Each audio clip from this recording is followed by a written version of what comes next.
Bueno, perfecto. Vamos a comenzar con la clase entonces, ¿sí? Vamos a empezar, ¿sí?, revisando los conceptos que vimos la semana pasada.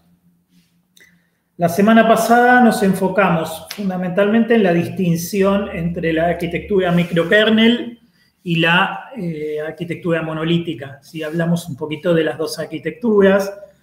Bien, entonces, todos recuerdan bien las tres abstracciones, ¿sí? Habíamos hablado de que concreto abstracto, el nivel de SCSI es más concreto,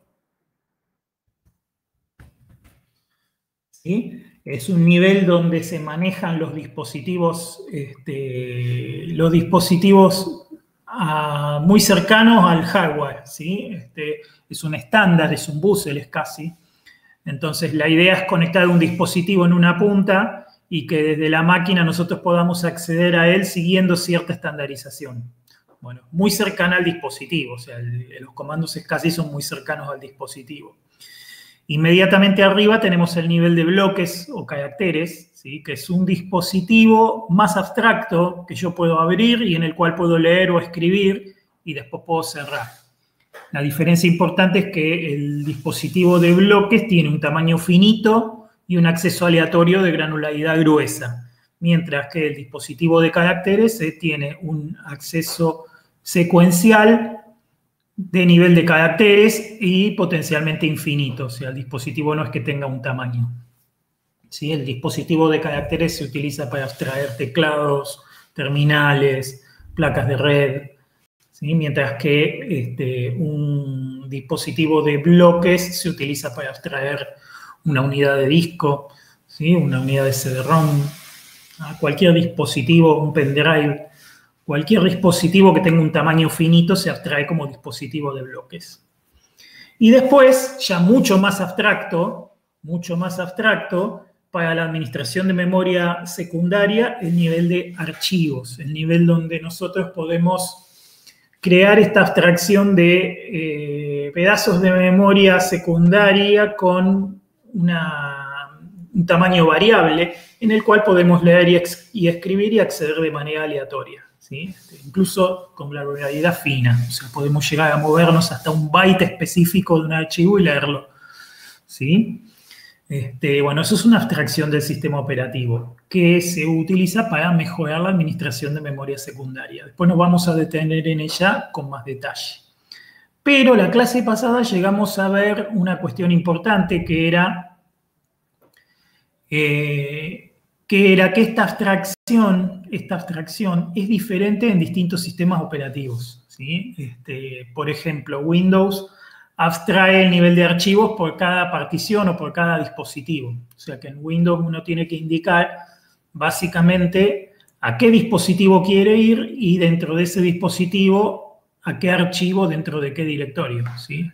Por eso en Windows ustedes escriben, por ejemplo, c:/windows/system.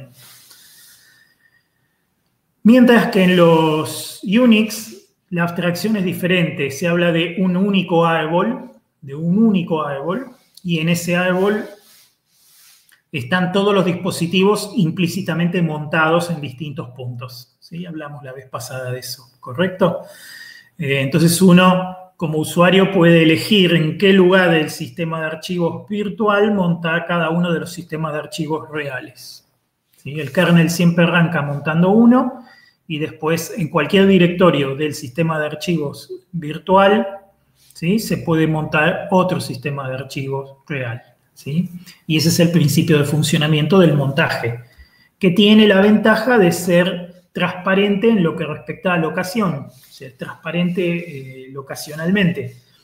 No revela, no exige al usuario que esté consciente todo el tiempo de en qué partición está trabajando. Uno simplemente se mueve de partición y por moverse de partición, por cambiarse de directorio se cambia uno de partición, ¿sí? No tiene por qué estar consciente. Bueno, esto es una característica muy importante que le da mucha flexibilidad al manejo de los sistemas de archivos. Sobre los sistemas de archivos concretos nos vamos a detener un poco más adelante en esta misma cursada, pero más cerca del final, ¿sí?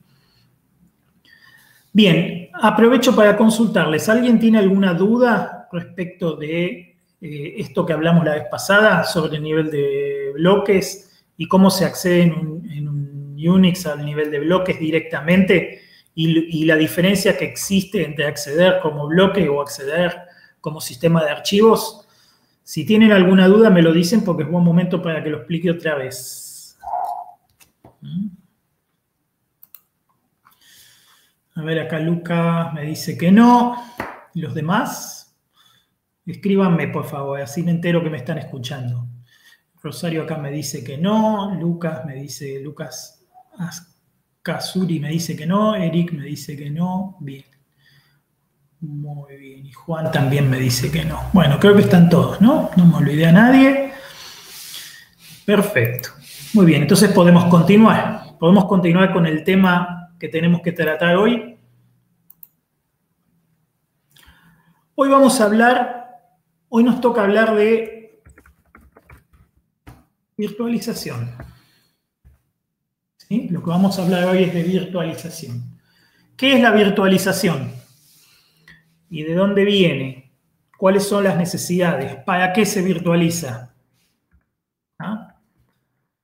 Vamos a distinguir 3 escenarios de pruebas, 3 escenarios distintos para la virtualización o 3 casos de uso diferentes para la virtualización. Cada uno de ellos lleva a distintas lógicas.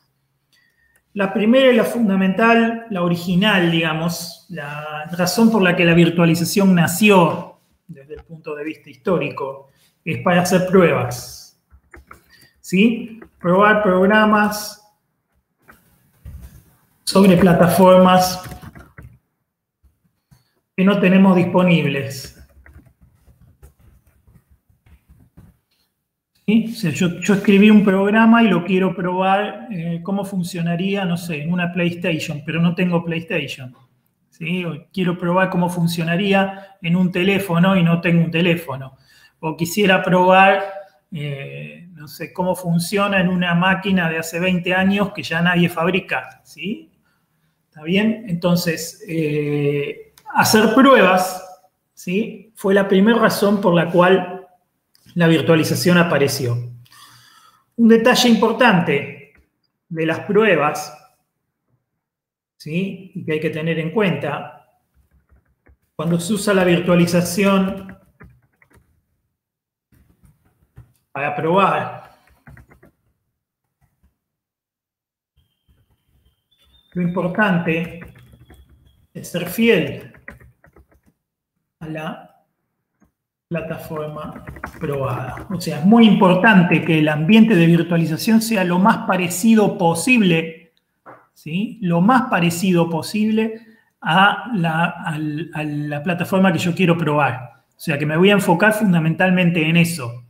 ¿Sí? El hecho de que sea eficiente, el hecho de que, digamos, de que se aproveche bien la CPU son todas cuestiones secundarias para este fin de pruebas. ¿Sí?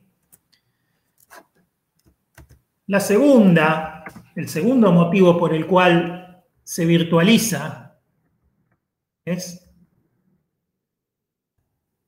emular hardware antiguo. ¿Sí? Esto es aprovechar programas escritos para máquinas antiguas.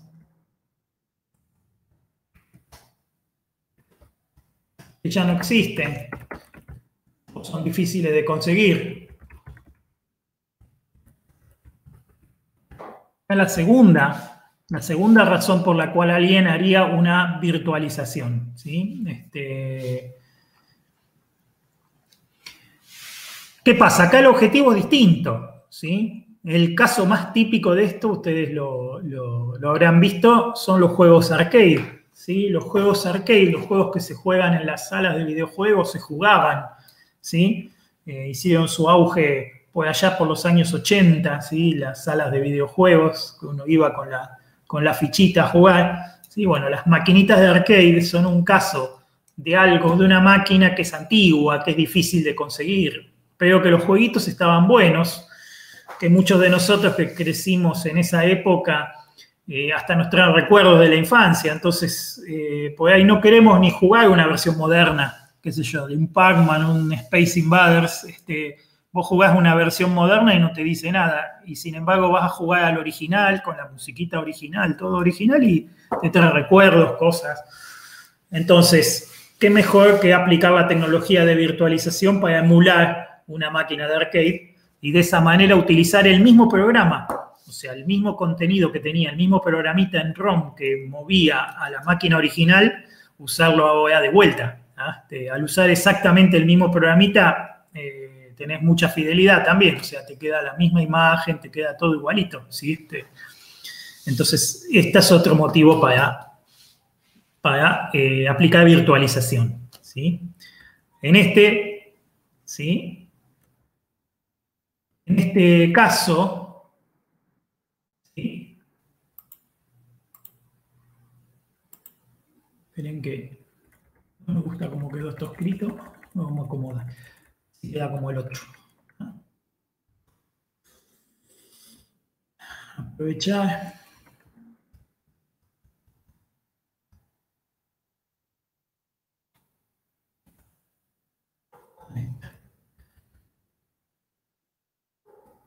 ¿Bien hasta acá? ¿Se va entendiendo? Este es el segundo objetivo que tiene la virtualización. ¿Sí? Acá, en este ejemplo, la fidelidad es importante. ¿Sí?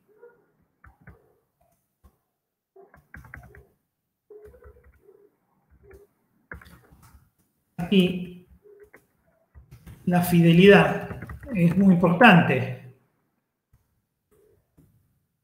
Pero, si se consigue mejorar la eficiencia, esto pesa mucho.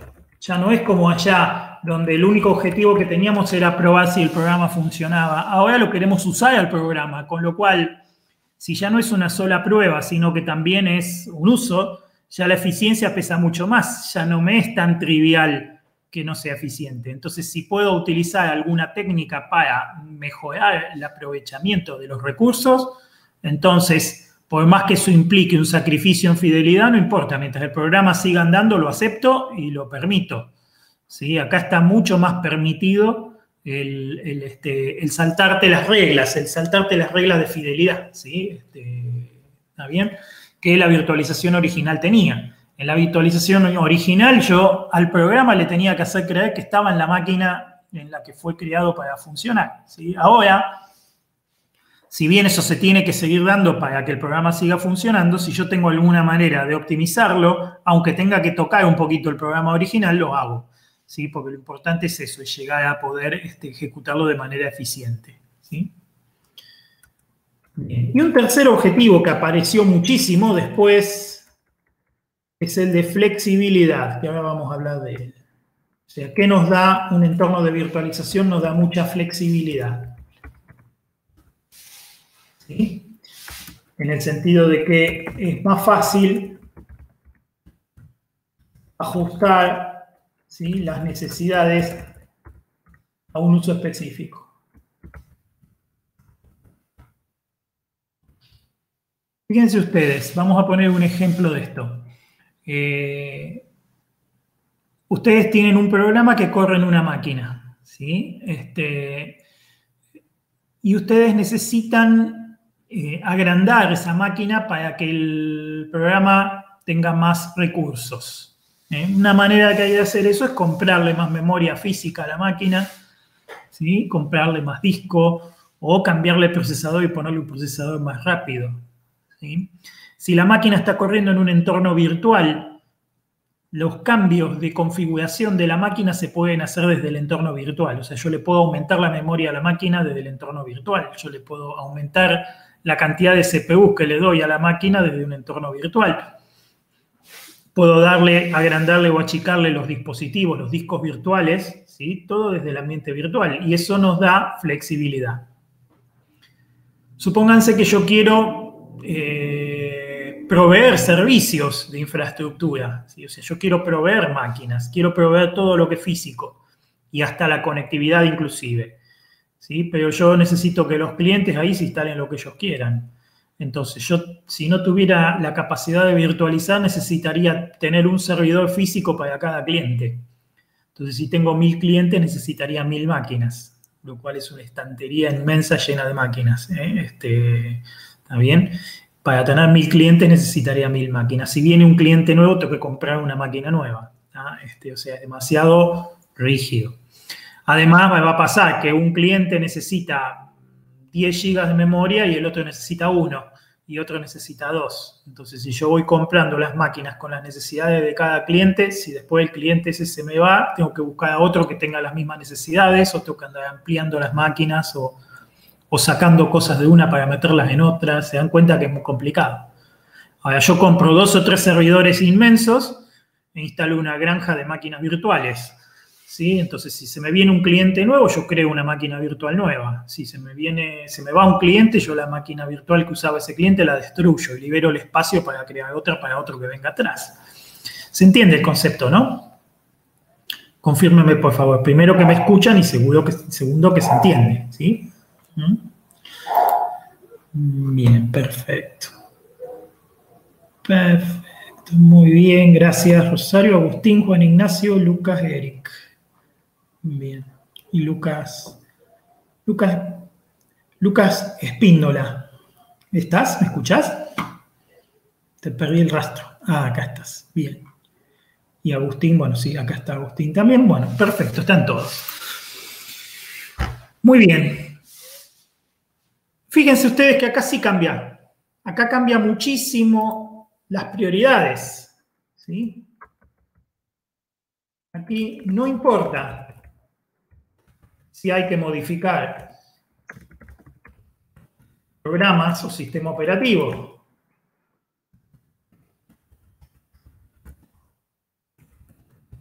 Aquí la eficiencia es primordial.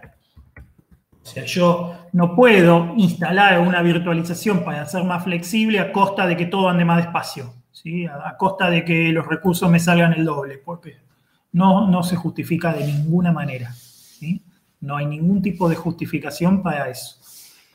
Entonces, fíjense cómo cambió de las 3 opciones, ¿no? De los 3 objetivos de la virtualización. Desde probar hasta emular hardware antiguo, hasta flexibilidad, vamos variando los requerimientos que tenemos para el entorno. En un ambiente de prueba yo quiero fidelidad, es lo que más me importa. No me importa si anda más despacio, no me importa si va a 2, no me importa nada. No me importa si uso un montón de recursos. Lo importante es que sea lo más parecido o lo más fiel posible al entorno real para yo asegurarme de que mi programa funcione a pesar de que yo no tengo el entorno real para probarlo. ¿Sí? Yo soy desarrollador, no sé, de aplicaciones para celulares y no tengo un celular donde probar mis aplicaciones. O sí tengo, pero mi celular es Samsung y tengo que probar con un celular de Apple y no tengo. ¿Sí? Bueno, entonces, como no tengo un celular de Apple, tengo que emular un celular de Apple para probar. ¿Sí? Entonces, lo importante ahí no me interesa que sea eficiente, no me interesa que sea rápido, no me interesa. Lo que más me interesa es que sea fiel. ¿Para qué? Para que el día que vaya a pagar mi programa a un celular de Apple en serio, funcione tan bien como yo lo pude ver funcionar en mi entorno de pruebas. Entonces, la fidelidad, fundamental. Cuando estamos hablando de emular hardware antiguo, ya si tengo que tocar algo no me molesta. Si yo tengo que modificar mi programa para que funcione, bueno, lo modifico. Acá lo que me interesa es lograr que el programa funcione, que un programa viejo que fue escrito hace muchos años pueda funcionar de nuevo sin tener que reescribirlo. ¿Sí? Ese es mi objetivo. Es aprovechar algo tal vez que se hizo y que fue muy costoso en su momento y que ahora no quiero volverlo a hacer. Entonces utilizo eso. Pero si me inclino para el lado de la flexibilidad, si me inclino para el lado de, no, quiero implementar un entorno de virtualización para que el entorno sea más flexible y se pueda administrar mejor, entonces es primordial el tema de la eficiencia. ¿Ya? Bien, ¿quedó claro?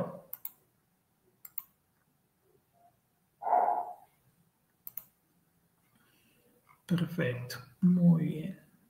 Bien, bien, bien. Lucas, Rosario, Juan Ignacio, Lucas, Eric. Y me falta Agustín. ¿Estás, Agustín? Sí, ¿no? Bien, perfecto. Bueno. Entonces, una máquina virtual es un programa que se comporta como una máquina. ¿Sí? Es decir, es un programa que emula una máquina. ¿Qué quiere decir eso? Es como que se conecta y le da al programa toda la ilusión de que está corriendo en una máquina. O sea, le responde como le respondería a la máquina y a cada acción que el programa quiere hacer, el emulador actúa como si fuera la máquina. ¿Sí? Eso es una máquina virtual. Es un programa que se comporta como una máquina. Entonces, cuando yo le pongo el programa a la máquina virtual se termina comportando igual que como se comportaría la máquina real con el mismo programa. ¿Ah? Ese es el principio de funcionamiento, que es muy simple, de hecho. Es muy simple, es una lógica muy sencilla. ¿Sí? Ahora bien, el costo es en eficiencia. Imagínense ustedes que yo quiero simular un procesador de Intel en otro procesador de Intel. ¿Sí? ¿Está bien? Más que nada porque estoy buscando flexibilidad. ¿Sí?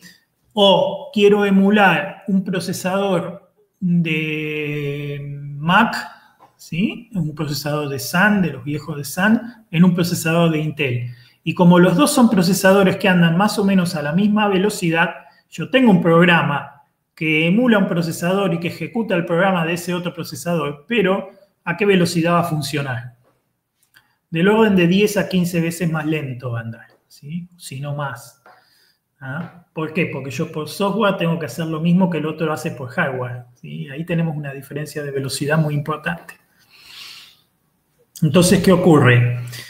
Es ineficiente escribir un programa que se comporta como una máquina cuando el procesador, digamos, nativo en el que está corriendo, ¿sí? el emulador y el procesador que quiero emular funcionan más o menos a la misma velocidad. ¿Se entiende esto, no? Si no se entiende, me dicen que lo explico otra vez. Queda claro que si yo escribo un programa en una... si yo escribo un programa que emula un procesador de Intel y lo corro en un procesador de Intel, el programa que está corriendo dentro del emulador, que está corriendo en el procesador, indefectiblemente va a andar más despacio, ¿no es cierto? ¿Se entiende esto, no?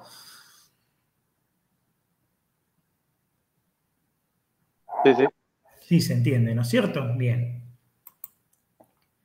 Perfecto. Con lo cual, o nos conformamos con algo ineficiente,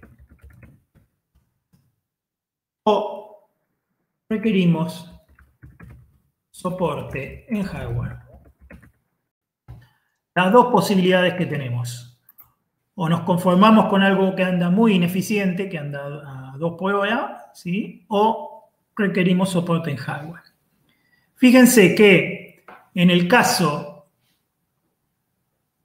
del primer objetivo, el objetivo de pruebas, aunque ande ineficiente, no importa, mientras lo pueda probar está bien, ¿sí? Me conformo. En el caso de emular hardware antiguo, normalmente hay una característica importante del hardware antiguo y es que es bastante menos potente que el hardware moderno. Entonces, si yo estoy emulando un procesador de 100 MHz en un procesador de 1 GHz, probablemente logre la misma velocidad en el emulador que la que tenía el procesador de verdad, aunque a un costo de eficiencia importante. O sea, estaría consumiendo un procesador de 1 GHz para emular a uno de 100 MHz, pero en el conjunto no se nota. ¿Sí? Entonces, se puede llegar a hacer igual. Pero si lo que busco es correr algo que, un programa en un procesador que anda más o menos a la misma velocidad de lo que anda el hardware, ¿sí? Entonces no puedo tener otra salida que no sea soporte en hardware. ¿Sí? Entonces ahora lo que vamos a ver es qué soporte en hardware hay para la virtualización. El concepto más importante, el soporte de hardware, digamos, más importante,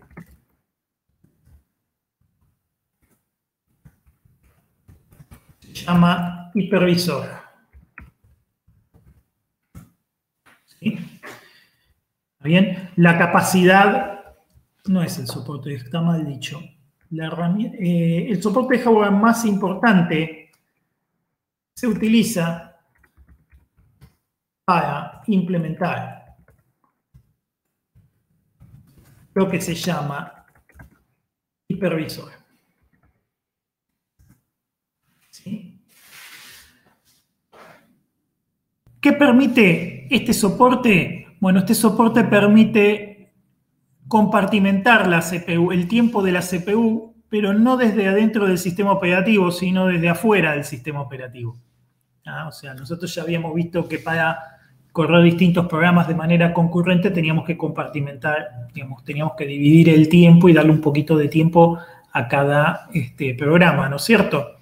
Bueno, si extendemos este mismo concepto a los sistemas operativos, ¿sí? Estaríamos repartiendo la CPU entre distintos sistemas operativos, que a su vez reparten la CPU entre distintos procesos. Es como agregarle un nivel más a la jerarquía. Entonces, el metaplanificador que planifica cuánto tiempo de CPU le voy a dar a cada sistema operativo, se llama hipervisor. Y el hipervisor no se puede implementar. De la misma manera que la multitarea segura no se podía implementar sin soporte de hardware, ¿sí? El hipervisor seguro tampoco se puede implementar sin soporte de hardware. ¿Sí? Así como muchas CPUs ofrecen el así llamado anillo cero. ¿Se acuerdan de los anillos? ¿Se acuerdan que habíamos hablado del anillo 1 y del anillo 2? Bueno, el anillo 0, ¿sí? Es el anillo donde corre el hipervisor. O sea, es como una jerarquía más alta todavía que la jerarquía del modo privilegiado donde el sistema operativo corre, ¿sí? Y en este anillo se tiene acceso a instrucciones que permiten compartimentar memoria, ¿sí? Compartimentar recursos, decir qué recursos van a quién, ¿sí? Y obviamente el tiempo de CPU. Entonces, de esta forma se genera algo que es virtualización, pero ya la virtualización, el programa que estoy tratando de ejecutar ya no corre en un programa que emula la máquina, sino que el programa corre en la misma CPU. Ya no estoy emulando una CPU para que corra, ¿sí?, un programa, ¿sí?, sino que directamente le estoy dando el programa directamente a la CPU para que lo ejecute. ¿Sí? De alguna manera estoy dividiendo la CPU en pedacitos y asignándole un poquito de tiempo de la CPU nativa para que el programa corra. Lo cual significa que el programa va a correr a la misma velocidad que correría en un entorno no virtual. ¿Se entiende esto, no es cierto? ¿Se entiende? Bien, acá Lucas me dice que sí. Bien, Lucas, los dos Lucas me dicen que sí. Rosario me dice que sí. Bien, bueno, me alegro que se entienda bien. ¿Sí? Bueno, este concepto lo llama paravirtualización. ¿Sí? La paravirtualización es la tecnología que permite, ¿sí?, generar máquinas virtuales, pero no emulando un CPU, sino repartiendo el CPU que sí tenemos. ¿Sí? La paravirtualización de CPU es crítica a la hora de hacer una máquina virtual eficiente. ¿Ah? Entonces, esto es lo que viene el soporte en hardware. Viene el soporte en hardware para que el sistema directamente pueda, digamos, si alguien implementa un hipervisor, ese hipervisor pueda repartir la CPU, pueda darle un poquito de tiempo al sistema operativo que está corriendo en la máquina en forma nativa y darle un poquito de tiempo de CPU a todos los que están corriendo en sus entornos virtualizados, ¿sí? Entonces, acá es donde comienza esta técnica de paravirtualización que nos da como beneficio eficiencia, pero que dificulta mantener la fidelidad. ¿Ah? ¿Está bien? Si yo tengo la CPU paravirtualizada, bueno, tiene que estar muy bien hecho el mecanismo para que el sistema operativo que está corriendo en el entorno virtual no se dé cuenta, ¿sí? Que la CPU que está en un entorno de virtualización. ¿Sí? Es muy importante porque el sistema operativo recibe la CPU de verdad, todo. ¿Sí? Entonces, tiene que estar muy bien hecho el sistema para que no se dé cuenta, digamos. ¿Sí? Entonces, la primera herramienta fundamental es esa, es el hipervisor. La posibilidad de implementar un hipervisor y que ese hipervisor se encargue de repartir las CPUs, ¿sí? Entre los distintos sistemas. Entonces, dado el hipervisor, que es inevitable si queremos ganar un poquito de eficiencia, fíjense ustedes que los procesadores de Intel tienen un montón de técnicas de paravirtualización, desde el hipervisor mismo hasta la posibilidad de correr programas que corren en máquinas, en CPUs más antiguas. Ni hablar de que en un procesador de 64 bits, por ejemplo, se puede ejecutar código de 32 bits. Que el procesador lo ejecuta, ¿sí? Eso es porque tiene un procesador viviendo adentro de otro, ¿sí? También puede correr código del viejo 8086, 16 bits, y todo eso está dentro de la misma CPU, o sea, todo ese soporte está dentro del mismo chip del CPU, ¿sí? Con lo cual se ahorra muchísimo en todo lo que tiene que ver con emulación, ¿sí? Claro, si no se lograba esto, no iban a vender más un procesador. Creo que ya lo habíamos hablado, ¿no? Si cada procesador nuevo hiciera que los programas que están hechos para el anterior dejaran de funcionar, no venderían más procesadores, porque nadie tendría tiempo de amortizar los gastos que tiene de hacer los programas. ¿Se entiende, no es cierto?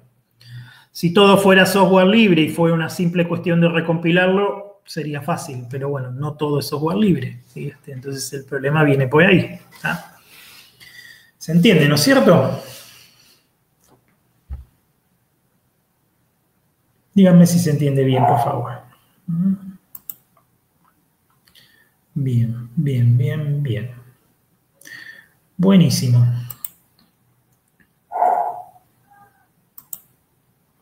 Sí se entiende, bien. Gracias, Rosario, Agustín, Lucas, Píndola, gracias.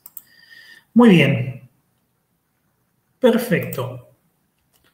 Soluciones de virtualización. Hay dos grandes categorías.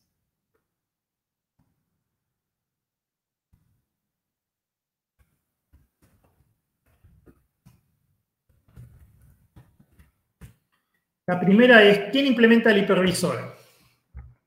¿Sí?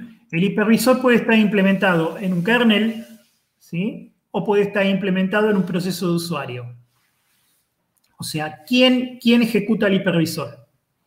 ¿Ah? Puede estar implementado en el kernel, puede estar implementado en un proceso de usuario, ¿sí? Bueno,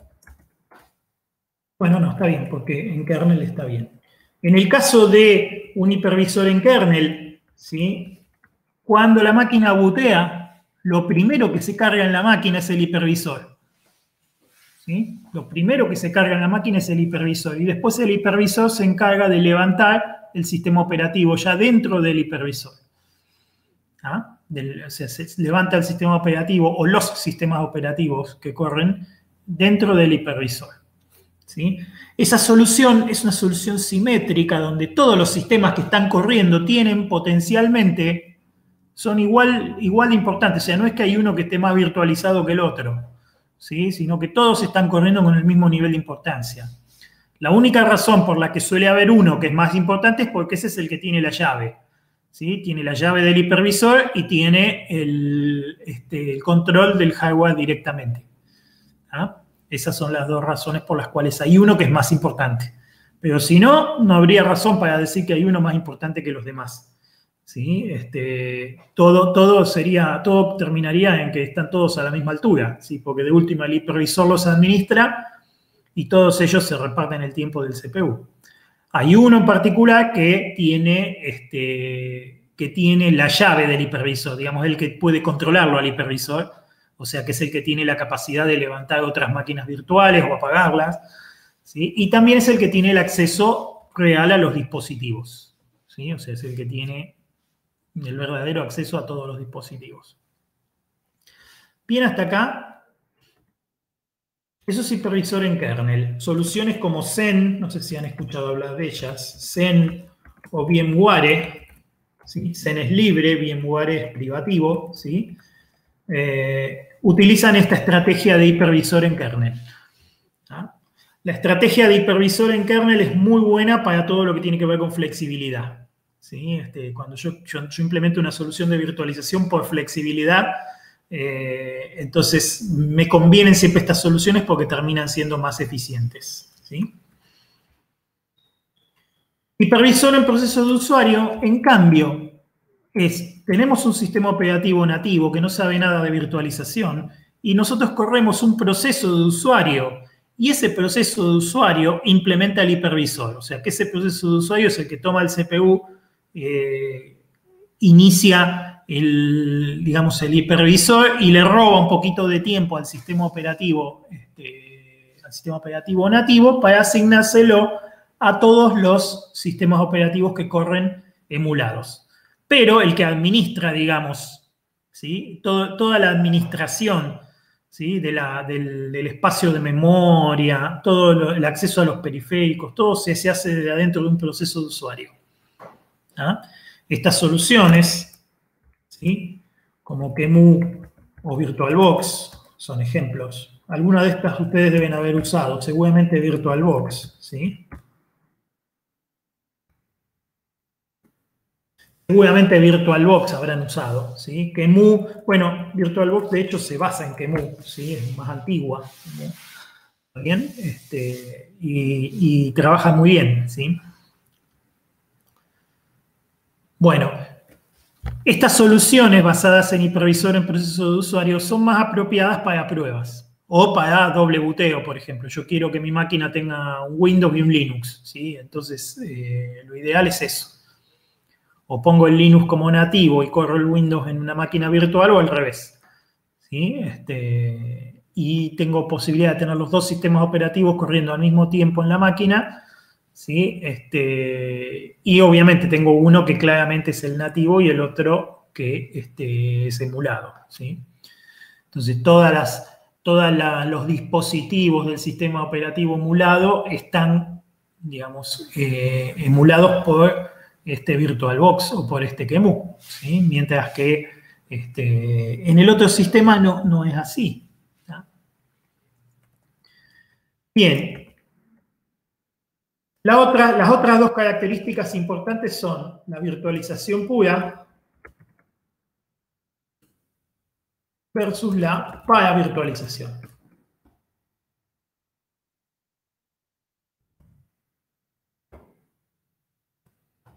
¿Sí? La virtualización pura no requiere que el sistema operativo invitado se modifique. ¿Ah? La paravirtualización sí requiere que el sistema operativo invitado se modifique.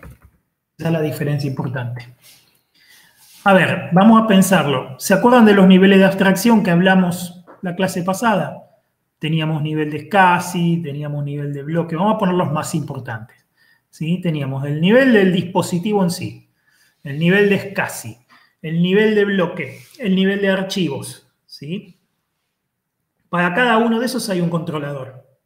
En una virtualización pura, si yo quiero emular un dispositivo de hardware, yo tengo que implementar.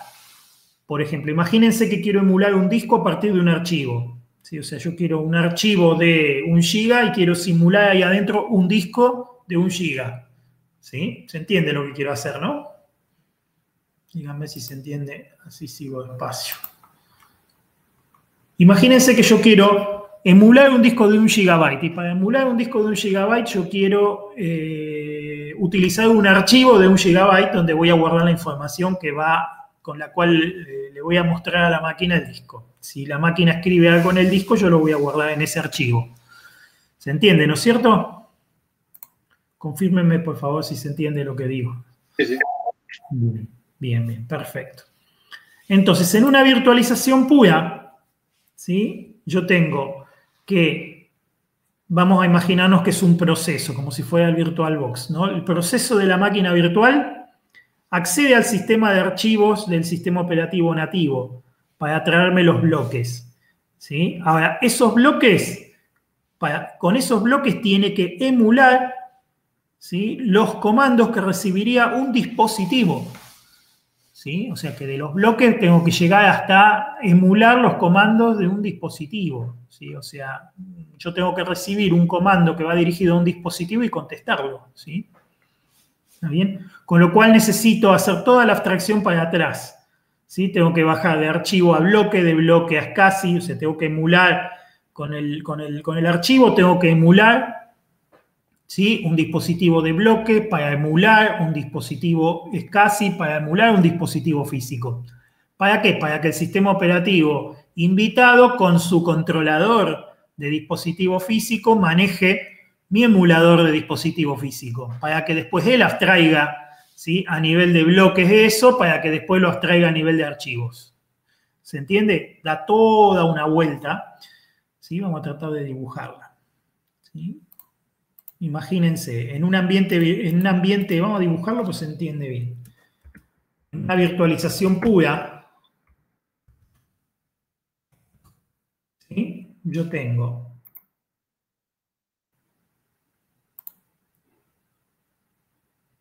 un dispositivo real. ¿Sí? Esperen que para escribirlo al revés es un lío. Vamos a hacer una cosa, vamos a escribirlo. Tengo un dispositivo real. ¿Sí? Tengo nivel de SCSI, nivel de controlador de dispositivo.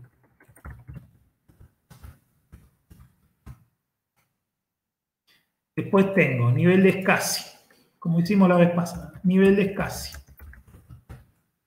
Después tengo nivel de bloque. Después tengo nivel de archivo. ¿Sí? Para que lo tome, ¿sí?, un emulador de dispositivo, un emulador de bloque que sea tomado por un emulador de SCSI, que sea tomado por un emulador de dispositivo. ¿Ah? O sea, todo esto que está acá, ahora lo vamos a dividir. ¿Sí? Es más, lo tengo que pasar a la otra hoja porque no entra.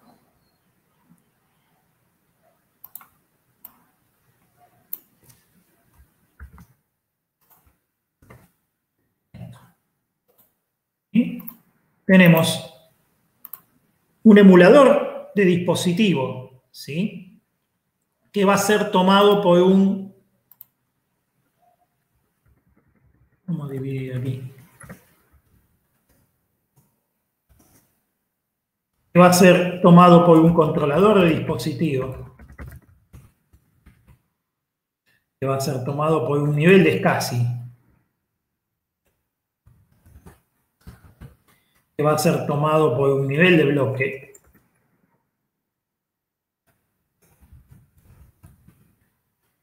que va a ser tomado por un nivel de archivo. ¿Ah? ¿Sí? Esto es sistema invitado. ¿Sí? Esto es proceso de máquina virtual. ¿Sí? VirtualBox o QEMU hace esto, ¿sí? Y esto es, perdón, esto acá puse mal, el sistema anfitrión. El sistema anfitrión es el que corre en la máquina de verdad, ¿sí? Y esto es sistema invitado. Fíjense toda la vuelta que se da, ¿sí? ¿Ven la vuelta que hay que dar? O sea, hay que subir y bajar y después volver a subir.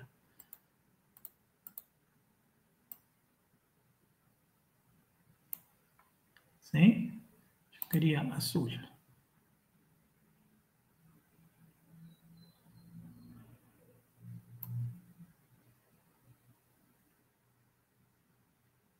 Ahí está.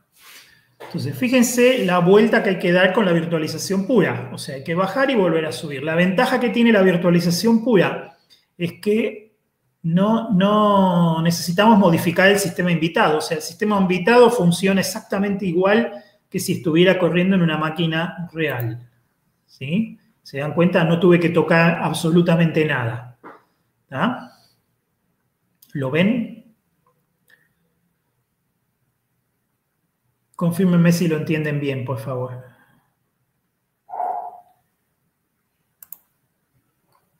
Bien, o sea que se da una vuelta tremenda, ¿sí? Se va y se viene, gracias. A ver, Rosario, Eric. Tengo alguno que viene y va acá. ¿Sí? Lucas Ascazuri, ¿me escuchás bien? Bien, perfecto. Bueno, hoy a la mañana tuvimos alguna desvariación de red y falló un poquito. Es la primera vez que me pasa, pero bueno, si vuelve a pasar me avisan enseguida, así retomo. Bien, entonces, ¿qué pasa con esto? Obviamente esto es ineficiente. Está claro, ¿no? Es muy ineficiente, pero es virtualización pura. ¿Ah? Te anda mal. Sí, hoy a la mañana también estaba presentando fallos esporádicos. Igual la grabación va a estar, ¿sí? Si cualquier cosa que te pierdas por ahí, después la podés recuperar de la grabación. Bien. Entonces, la paga virtualización, ¿qué propone?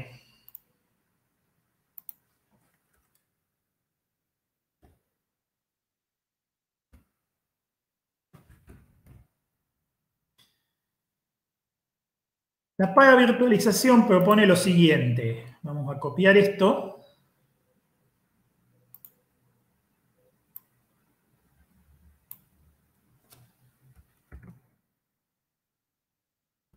Bueno, que no lo tengo que escribir todo de vuelta. ¿Ah? Lo que propone es ahorrarnos pasos, ¿sí? Básicamente. Por ejemplo, un punto típico donde nos vamos a ahorrar es, voy a cambiar el sistema invitado. Antes yo les decía que no se puede cambiar, ahora lo vamos a cambiar el sistema invitado. Y directamente le vamos a poner un controlador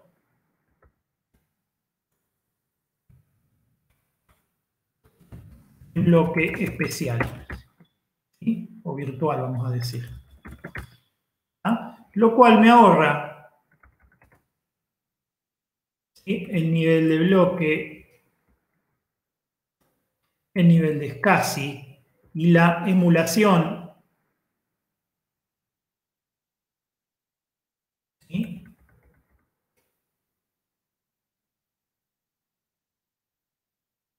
me ahorra todos esos pasos. ¿Ah?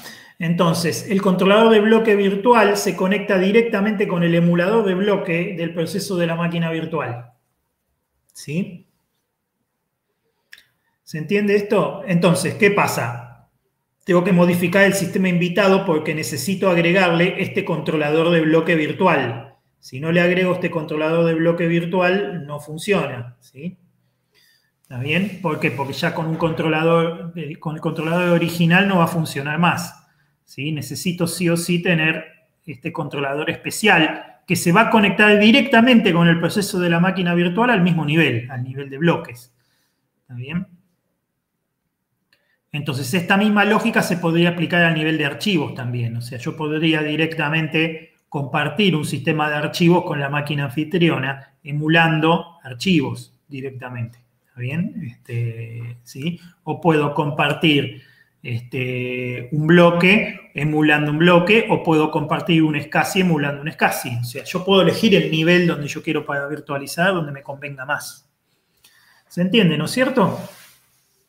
Confírmenme que se entiende bien la idea, mientras yo acomodo el dibujo un poquito.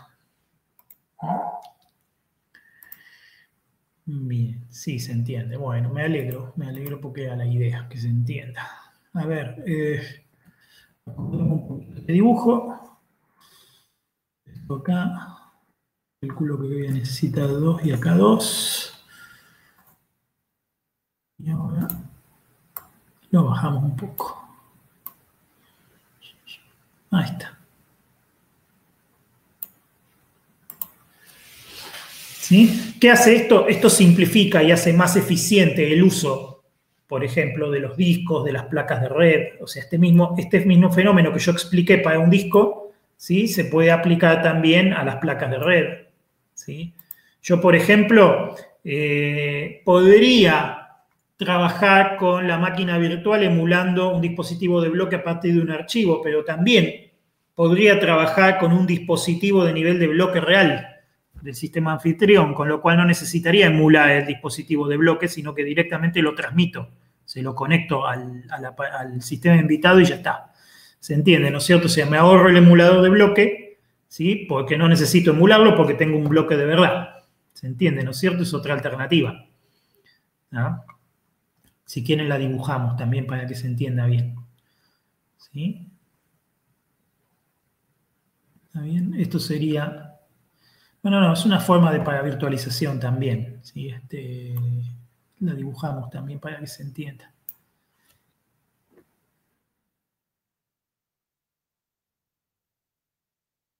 Una variante, vamos a decir, ¿sí? Que, por ejemplo,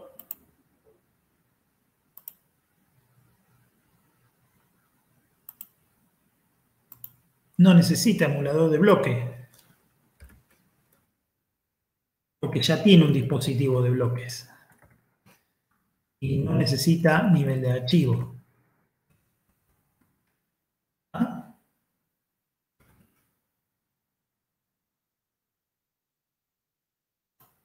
¿Sí? Acá directamente la conexión es inmediata, ¿sí?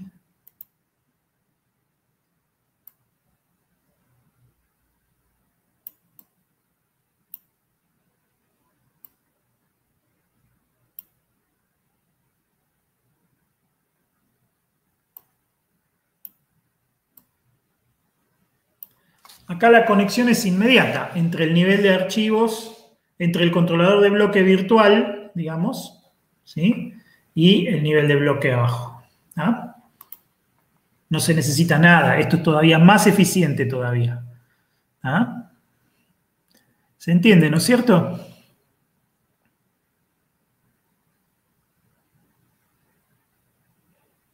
¿Lo entienden?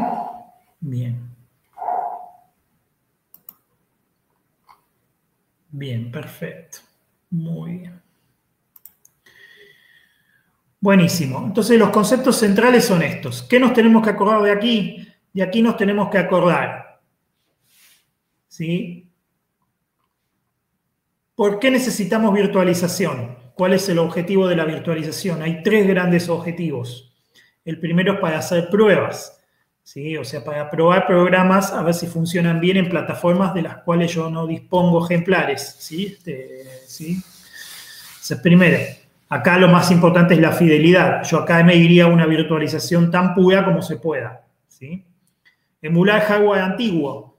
Al emular hardware antiguo es para correr programas que fueron escritos para máquinas antiguas. Normalmente también me iría a una virtualización pura, pero podría hacer concesiones si pudiera. O sea, si se me da la oportunidad, hago concesiones. ¿Ah? Pero mi objetivo sigue siendo que el programa corra lo más parecido posible a como corría en la máquina original. Y finalmente, si mi objetivo es la flexibilidad, entonces lo que necesito es eficiencia. Entonces acá sí hago concesiones. ¿Ah? Entonces, de la más importante de todas a la hora de hacer más eficiente el funcionamiento es lo que tiene que ver con la paravirtualización de la CPU. ¿Sí? Para virtualizar la CPU implica que la CPU tenga soporte para virtualización adentro, un soporte intrínseco. Como por ejemplo puede ser el anillo cero, el soporte de virtualización que muchas veces se emula de esta manera. Se genera como un anillo cero en el cual un proceso de usuario o el mismo kernel puede acceder a ese anillo y ceder un poquito del tiempo de CPU del sistema operativo anfitrión para asignárselo a los programas o los procesos virtuales, ¿sí? Los procesos que están virtualizados. Entonces, esto son técnicas de paravirtualización, ¿sí? ¿Está bien? La paravirtualización, la implementación del hipervisor, ¿sí? nos permite digamos, correr los programas que están en las máquinas virtuales, pero en las CPUs reales, ¿sí? Y las dos estrategias típicas son hipervisor en kernel, ¿sí? Que es que el hipervisor arranca antes que el primer kernel y toma el control de la máquina. Después, cuando llega al kernel, el primer kernel que arranca recibe la llave de este hipervisor para poder controlar todo lo demás y es el que tiene acceso al hardware físico. Todas las demás máquinas que arranquen después no van a tener acceso directo al hardware físico, sino que solamente van a poder acceder a través de las soluciones o de virtualización o de paravirtualización. Y la solución de hipervisor en proceso de usuario, donde es un proceso de usuario del sistema operativo anfitrión, es el que inicia el hipervisor y el que inicia la administración de las máquinas virtuales. La distinción es esta. Virtualización pura es cuando yo no modifico absolutamente nada en el sistema operativo invitado. O sea, todo lo que está en el sistema invitado piensa, no tiene ningún motivo para creer que no está en un ambiente real. ¿Sí? Utiliza controladores de placas reales y utiliza todos los niveles de abstracción reales y se maneja como si estuviera en una máquina. ¿Ah? En una paravirtualización, en cambio, se toman atajos, como veíamos hoy. ¿Sí? O sea, en vez de hacer toda la ruta completa de abstracción y desabstracción, ¿sí? Concretización, ¿sí? Se toman atajos, ¿tá? Como puede ser emular un bloque en un archivo y pasárselo a un controlador de bloques virtuales o directamente pasarle un dispositivo de bloques del sistema anfitrión al sistema invitado para que lo maneje él, ¿sí? Bien, ¿se entendió esto? Creo que quedó claro, pero por las dudas lo repito. El sistema anfitrión es el que corre físicamente en la máquina y es el que tiene el control del hardware. A ese se le llama anfitrión. Todos los demás sistemas que corren en CPUs emuladas o en ambientes paravirtualizados o donde sea, eso se les llama invitados. Un anfitrión puede tener muchos invitados, ¿sí? Bien. Muy bien. ¿Ninguna duda, ninguna pregunta? ¿Quieren consultar algo? ¿Quieren aprovechar para preguntar algo? Bueno, vamos a cambiar de tema. Vamos a cambiar de tema, ¿sí? Vamos a pasar a hablar de procesos e hilos, ¿sí? Procesos e hilos.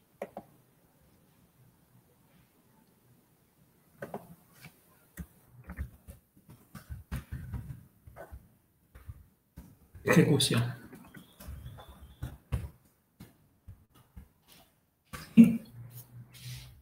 Bueno,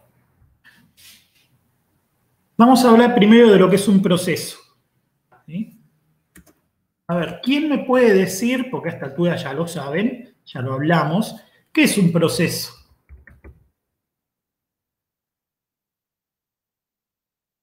A ver, ¿quién se anima a tirarme? ¿Qué es un proceso? Un programa en ejecución. Perfecto, muy bien. Una definición concisa y exacta. Un programa en ejecución. Exacto, eso es lo que un proceso es. ¿Sí? Un proceso es un programa en ejecución. Es una estructura en el sistema operativo. ¿Sí? Vamos a distinguir un programa es un código que está en un archivo o en la memoria, pero que es estático. Un proceso se inicia con la orden de ejecutar un programa. ¿Sí? Normalmente implica cargar el programa en la memoria.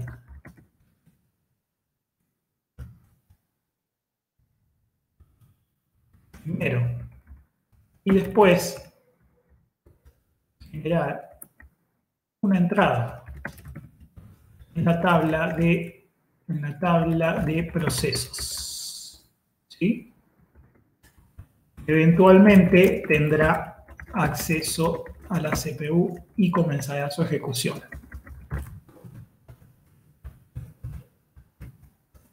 ¿Sí? Es dinámico. Cuando el programa finaliza, o cuando por otra razón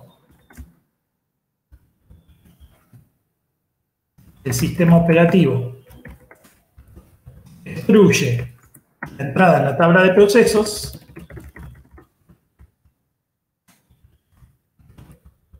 el proceso finaliza.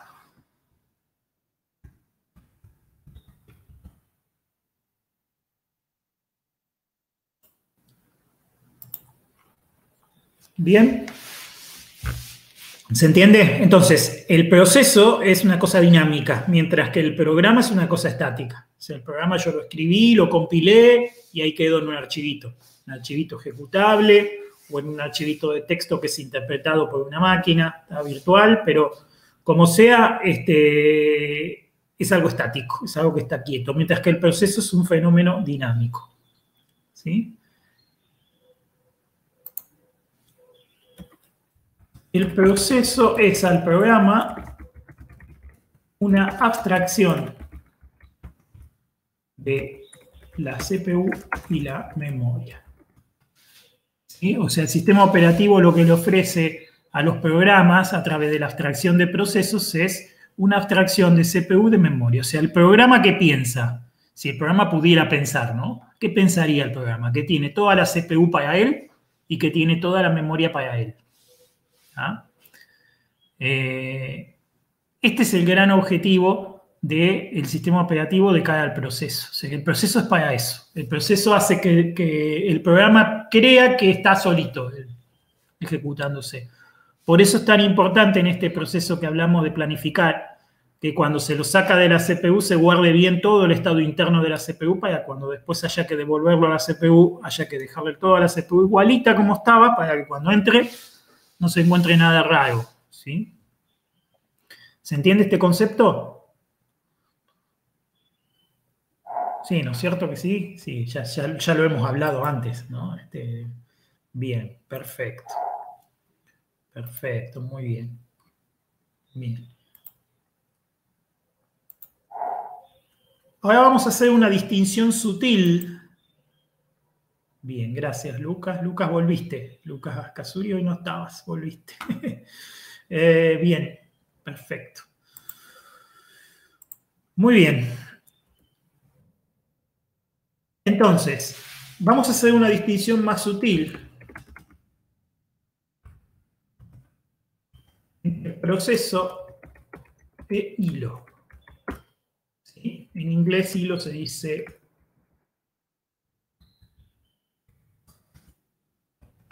thread. Por si alguno lo ha visto en inglés, bueno, Cuando hablamos de hilos, hablamos de threads, ¿sí? En común, los hilos y los procesos modelan secuencias de instrucciones de ejecución.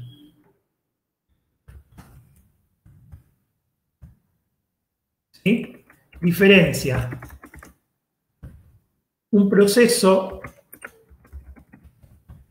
puede tener muchos hilos. Los hilos de un mismo proceso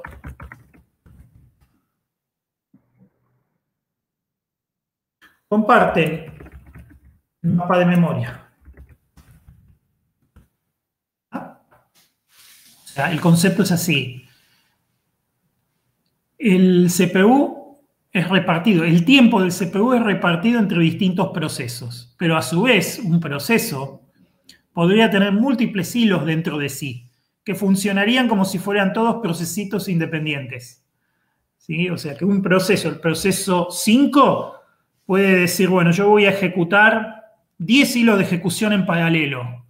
¿Sí? O sea, voy a alargar una secuencia de instrucciones, ejecutarse en paralelo con otra, 10 veces. ¿Sí? Eso quiere decir que el proceso 5 en realidad no es un proceso, son 10 procesos. ¿Ah? Pero la diferencia entre el hilo y el proceso es que los 10 hilos esos del proceso 5, todos tienen el mismo mapa de memoria. O sea, todos ven la misma memoria. Si yo declaro una variable A en un proceso, ¿sí? Y después genero 3 hilos, los 3 hilos ven la variable A.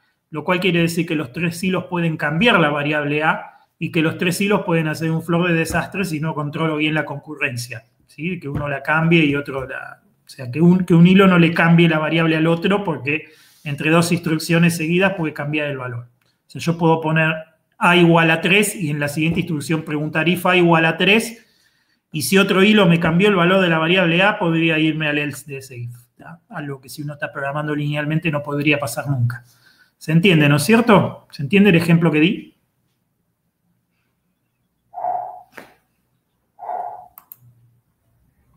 Bien, perfecto. Perfecto, muy bien. Entonces, los hilos se utilizan, suelen ser más eficientes en el uso de los recursos que los procesos. ¿Sí? Por ejemplo, imagínense ustedes esto. ¿Cómo funciona un servidor web? Vamos a decir un servidor web que está atendiendo páginas. ¿Sí? Un servidor web que está atendiendo páginas, ¿sí? Si trabaja con el esquema de multiproceso, que es el habitual, ¿sí? De muchos procesos, lo que hace es, llega un pedido de la red, ¿sí? Y en el momento en que llega un pedido de la red, es atendido por el despachador. ¿Sí? El despachador es un proceso, ¿sí? Que una vez que recibe un pedido, lo que hace es iniciar otro proceso para pasarle el pedido ese para que lo atienda. Y él vuelve a seguir atendiendo, ¿sí? Pedidos. Porque de esa manera, si no tuviéramos una cosa así, cada pedido no podría ser atendido hasta que no haya terminado el anterior. Y entonces sería imposible. Imagínense que para entrar al buscador de Google tuviera que esperar a que todos los demás se vayan. ¿Sí? No entraría nunca, ¿no es cierto? Entonces, ¿qué hace el servidor? El servidor, donde entra un pedido, se lo asigna a alguien, se lo despacha a otro proceso y continúa atendiendo. ¿Ah? Por eso es que llegan 1000 pedidos y se atienden, porque se levantan 1000 procesos, uno para atender cada pedido. ¿Ah? ¿Se entiende esto, no es cierto? ¿Se entiende la idea? Ahora vamos a hacer un ejemplo con la llamada fork para entender cómo es. ¿Sí? Perfecto. Muy bien. ¿Alguno se trabó con esto último que dije, que es difícil?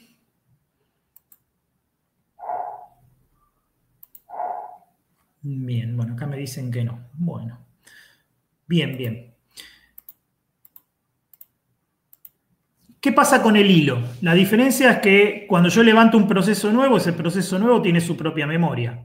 Al servidor web le viene bárbaro eso, porque así no se mezclan las cosas. O sea, si yo estoy atendiendo una página que tiene, no sé, un HTML y después atiendo otra página que tiene código PHP, tengo que levantar el intérprete de PHP, mejor lo levanto en un proceso aparte con memoria aparte. Y si entra un tercer pedido que también tiene código PHP, que levante en otro proceso con otra memoria aparte.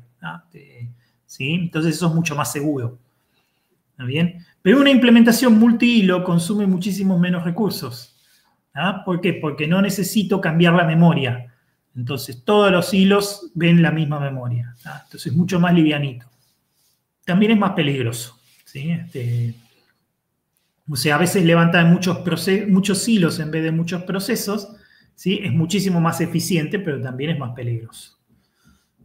Los conceptos son muy parecidos. Ahora vamos a hablar de algunas diferencias que tienen, ¿sí? Pero el concepto es muy parecido. Y de hecho, algunos sistemas operativos como Linux utilizan el mismo planificador para planificar los hilos y los procesos. O sea que si el proceso 5 tiene 10 hilos, en realidad tiene 10 entradas en la tabla de procesos del tipo. La diferencia es que, bueno, sigue identificándolos como un único proceso y a la vista del usuario los muestra como uno solo, pero internamente cada uno tiene su propia prioridad en la cola de procesos, con lo cual cada uno entrará a su momento. Otros sistemas operativos utilizan un planificador aparte, ¿sí? O sea, tienen planificador para procesos y planificador para hilos dentro de un proceso aparte, ¿sí? No es el caso de Linux, que ya les digo, pone todo a la misma altura. ¿Sí? Bien, vamos a ver cómo nace un proceso nuevo. ¿Sí? ¿Todos programaron en C alguna vez? No, ustedes me habían dicho que programaban en PHP, ¿no? ¿En C programaron alguna vez? No, en C no. Estamos en PHP todo el año pasado y ahora arrancamos con HTML y CSS. Bien, perfecto. Igual yo les tengo que hacer el ejemplito en C, ¿sí? Yo les voy a hacer el ejemplito en C, pero bueno, si no lo entienden, me lo dicen. No es difícil de entender, no hay mucha diferencia entre PHP y C, ¿sí? Porque PHP de hecho está inspirado en el C, con lo cual el código es muy parecido. Cambia la forma en que se llaman las variables, cambian el hecho de que en C hay tipos, ¿sí? Que en PHP no hay. Bueno, son 4 o 5 cosas, ¿sí? Pero vamos a estudiar cómo se inicia un proceso.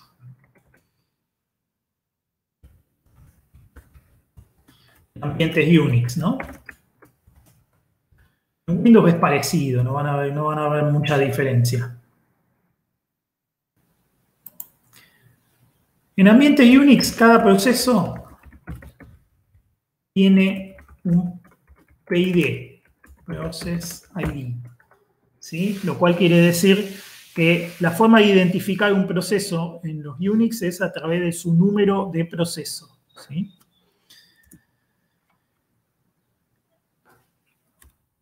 Para iniciar un proceso nuevo,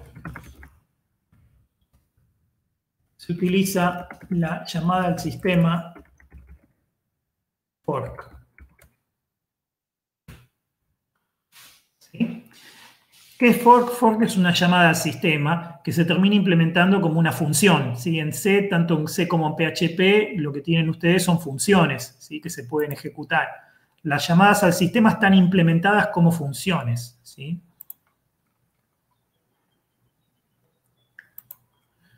Entonces, la llamada fork, ¿sí? Es la forma de iniciar un proceso.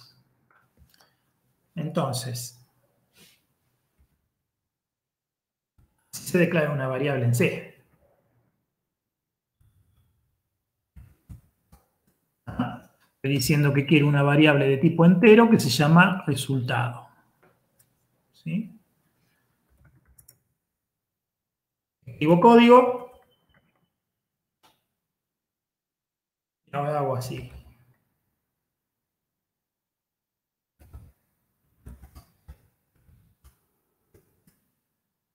Esto es muy importante. En el momento en que se ejecuta la llamada fork, ¿sí? Automáticamente nace un proceso nuevo. El proceso nuevo hereda memoria y programa todo del proceso padre. Con lo cual, es como si yo me clonara a mí mismo en este momento. Cuando yo pongo el resultado igual fork, a partir de este momento, ya no soy uno, soy dos. ¿Me siguen? Entonces yo tengo que averiguar quién soy. ¿Se entiende, no es cierto? Tengo que averiguar quién soy. Y el que me dice quién soy es fork. El resultado de la función fork es el que me indica quién soy. Yo tengo que evaluar una de tres posibilidades. Tengo que ver si falló el fork, ¿sí? Si soy el padre o si soy el hijo. Y eso depende del resultado que devuelve fork. Entonces,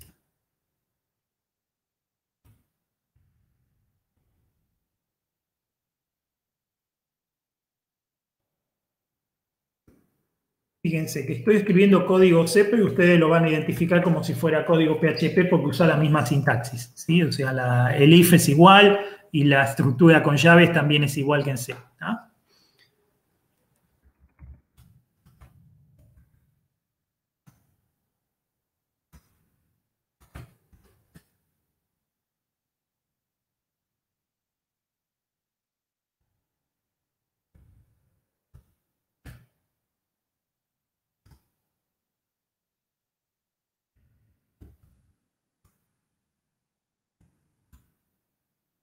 Si el resultado es igual a 0, entonces yo soy el hijo. ¿Está bien? Si mi resultado me está devolviendo un valor 0, si el resultado del fork me devuelve 0, quiere decir que yo soy el hijo. Fíjense que en el momento en que hice el fork me abrían 2. Entonces, como donde había un solo programa en ejecución, ahora hay 2. Uno de esos 2 programas en ejecución, el resultado le va a volver 0. ¿Sí? Y al otro le va a devolver el process ID del hijo. ¿Está bien? ¿Se entiende? Como no existe el process ID 0, ¿sí? Si a mí me devuelve 0, quiere decir que yo soy el hijo. Que yo acabo de nacer. ¿Se entiende esto, no? Díganme si se entiende porque es difícil esto. ¿Sí? Si soy el hijo, normalmente no voy a seguir la ejecución del mismo programa que ejecutaba mi padre. Normalmente lo que voy a hacer es un exec. ¿Sí? O system. Hay una que se llama system. Es lo mismo. ¿Sí?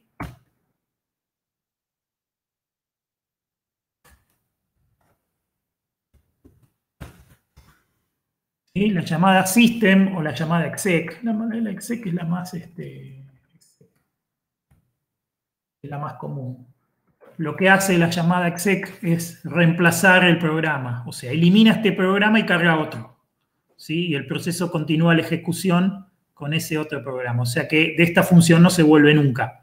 ¿Sí? O sea, el exec una vez que lo ejecuté, me autodestruí como programa. A partir de acá no sigue, no hace más nada. ¿Sí? ¿Entienden, no es cierto?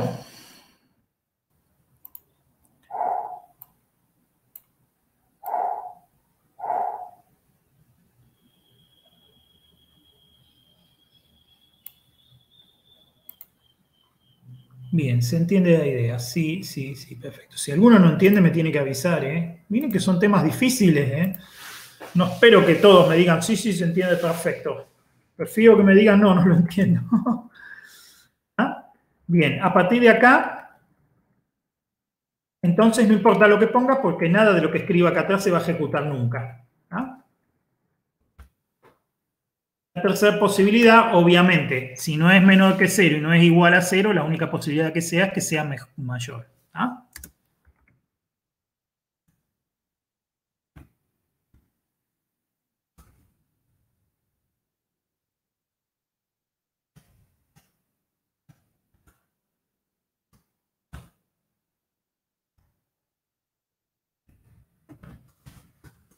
IPF es lo que permite escribir, mandar un cartelito. ¿Sí? Este es un ejemplo sencillo. ¿Sí? El process ID de mi hijo es %i, ¿está bien? Que es el entero que está almacenado en la variable resultado. ¿Sí? ¿Está bien? Entonces, en el primer caso, si el resultado es menor que 0, quiere decir que no me dividí. ¿Sí? Porque falló el fork por algún motivo. Normalmente fallaría porque te quedaste sin memoria, por ejemplo. O porque tenés alguna limitación en el sistema operativo que no te deja crear más procesos. Entonces ahí fallaría el fork y el resultado devolvería -1. Si el resultado es igual a 0, quiere decir que yo soy el hijo. Lo más probable es que el hijo reemplace el programa del padre por el propio. ¿Sí? Y finalmente, si no, me quedo con el Process ID de mi hijo, yo sé que es hijo mío. ¿Sí? Yo con el Process ID lo puedo guardar o lo puedo tirar, no importa. ¿Sí? Normalmente uno lo guarda cuando después por algún motivo necesitas volver a tomar contacto con ese hijo. ¿Sí? Y una cosa muy importante en Unix, ¿sí? La eliminación de la entrada en la tabla de procesos de un hijo le corresponde al padre. ¿Sí? Siempre. O sea, es responsabilidad del padre cuando un hijo termina, ¿sí? Eliminar de la tabla de procesos, ¿sí? al espacio que ocupaba el proceso del hijo. ¿Está bien? Si el padre termina antes que el hijo, ¿sí? Delega el tema a un proceso más arriba, ¿sí? O sea, el proceso queda lo que se dice detachado, ¿está bien? Y ya cuando termine se va a desocupar solo el lugar en la tabla, ¿sí? O sea, eso pasa si el padre termina antes que el hijo, ¿está bien? De todas maneras, la herencia, digamos, el control de ese proceso pasa al abuelo, sería al padre del padre, ¿está? ¿Se entiende, no es cierto? Pero esto es importante porque el hecho de que la responsabilidad de liberar el espacio en la tabla de procesos del hijo le corresponde al padre, implica que el padre en algún momento tiene que hacer una llamada al sistema await. ¿Sí? Llamada await, si ustedes la llaman con... Esto es... Vamos a escribirlo donde va en realidad.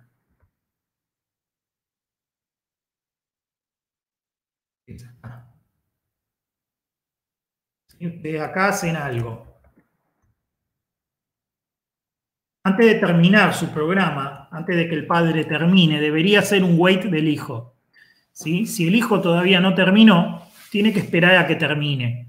Y si no, si el hijo ya terminó para cuando el padre pasa por acá, entonces el wait vuelve instantáneamente y lo que hace es liberar el espacio de la tabla de procesos que ocupaba el hijo. ¿Está bien? Entonces este wait se detiene si es que el hijo todavía está corriendo y deja al padre en stand-by hasta que el hijo termine, que este es el camino normal. ¿Sí? Un proceso no debería terminar hasta no hacer esta llamada wait. ¿Sí? Incluso cuando ustedes terminan un proceso con exit, ¿sí? Terminan un proceso con la llamada exit, si no hicieron el wait, el runtime de la librería lo hace automáticamente, ¿tá? Porque se va a quedar ahí a la espera de que el hijo termine. ¿Está bien? ¿Se entiende, no es cierto? Entonces, si por algún motivo el padre no hace la llamada await, ¿sí? Y se termina antes, por ejemplo, si ustedes lo terminan abruptamente al padre, o el padre simplemente no tuvo tiempo de llegar a llamar al wait cuando el hijo terminó, el espacio en la tabla de procesos queda ocupado, pero ya no hay ningún proceso ahí. Eso es lo que se llama un proceso zombie en Unix. ¿Sí? Cuando el proceso terminó, pero el padre todavía no liberó el espacio. Entonces, hay distintas estrategias para liberar ese espacio. ¿Sí? La más común es que el padre normalmente recibe una señal del kernel cuando un hijo termina, entonces eso le permite al padre ejecutar la llamada wait en el momento en que el hijo termina. Esa es la más común. Y la otra es que cada tanto está haciendo su ciclo y cada tanto se vaya y llame a wait. ¿Sí? Pregunte si los procesos terminaron y si terminaron que llame a wait. ¿Sí? ¿Está bien? O una llamada sincrónica wait también que se hace, ¿sí? Donde, digamos, no te detiene, simplemente depende de qué parámetros le pases, simplemente si no hay nadie esperando te deja seguir. Pero si ya hay alguien que haya terminado, libera el espacio. ¿Se entiende, no es cierto? ¿Tienen alguna pregunta respecto de esto?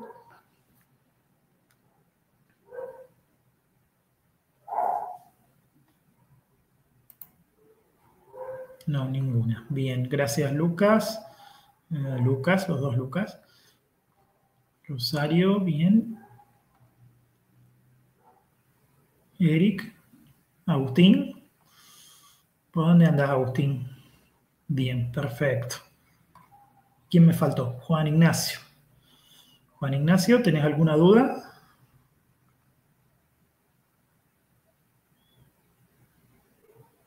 No, bien, perfecto. Bueno, así nace un proceso, ¿sí? Y cuando un proceso termina, el padre tiene que llamar al wait en algún momento para que se libere, ¿sí? Si el padre termina en circunstancias normales, el proceso no se termina hasta que no se haya cumplido el wait, ¿sí?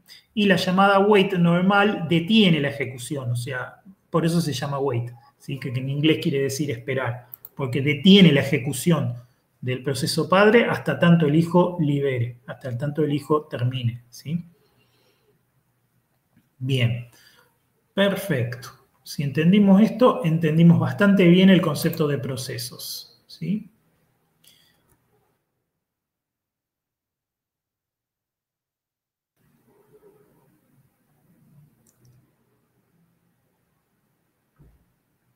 Lo que vamos a ver ahora es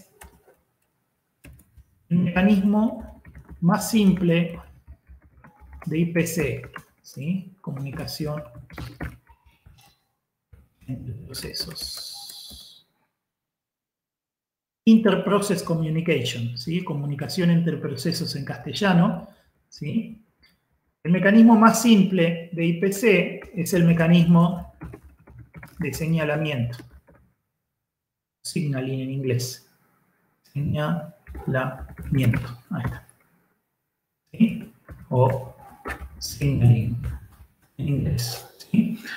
Que es un mecanismo donde el kernel puede mandar un mensaje de un proceso a otro. O sea, el kernel hace como un correo, ¿sí? Que envía un mensaje de un proceso a otro, ¿sí? El mensaje es un número entero. No puedo mandar cualquier mensaje, ¿sí? El mensaje es simplemente un número entero. Lo importante de esto es que hay una llamada al sistema para enviar un mensaje.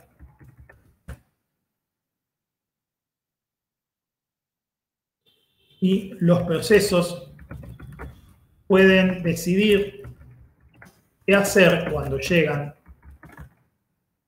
algunos de esos mensajes. La mayoría.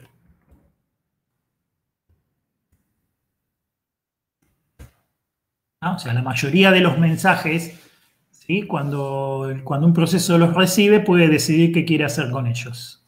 ¿Ah?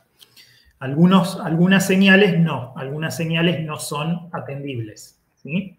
¿Por qué? Porque son estándares y tienen un comportamiento que ya está bien determinado, ¿sí?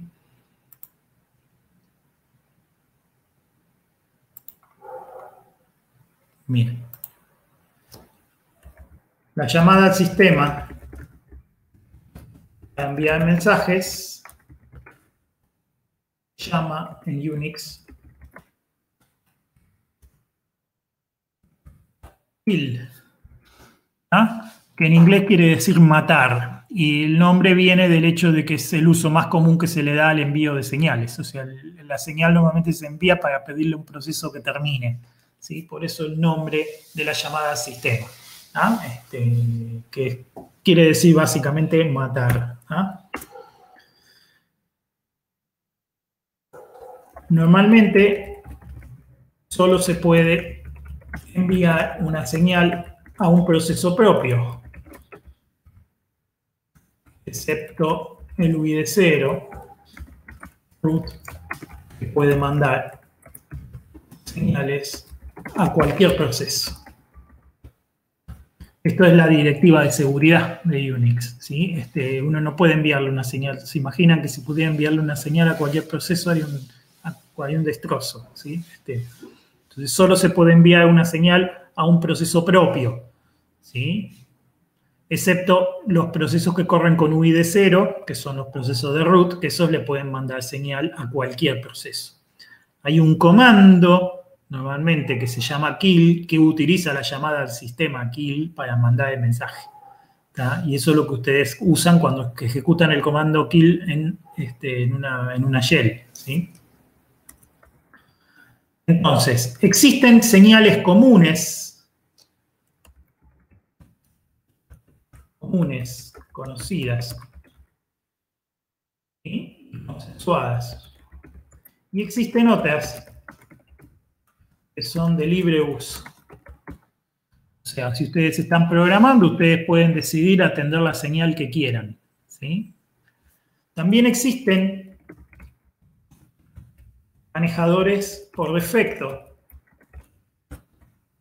para las señales comunes.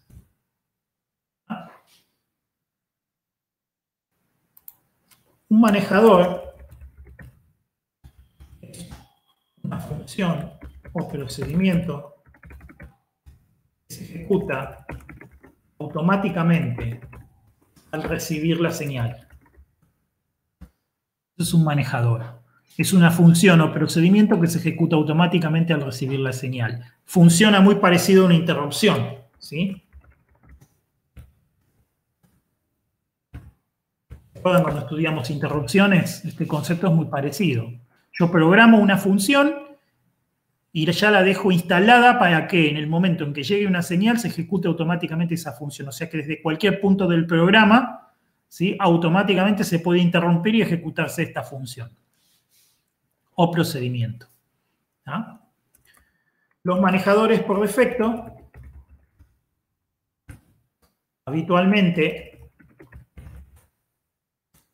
no hacen nada. ¿Sí? O terminan el programa con exit o terminan el programa en forma brusca. ¿Sí? También uno puede voluntariamente decir, bueno, yo quiero interrumpir mi programa de forma brusca o puedo terminar mi programa con exit. Por ejemplo, yo termino el programa con exit, ¿sí? Y se llama wait para esperar a que todos los procesos que yo inicié terminen. Ya termino en forma brusca y no espero nada, me voy. ¿Sí?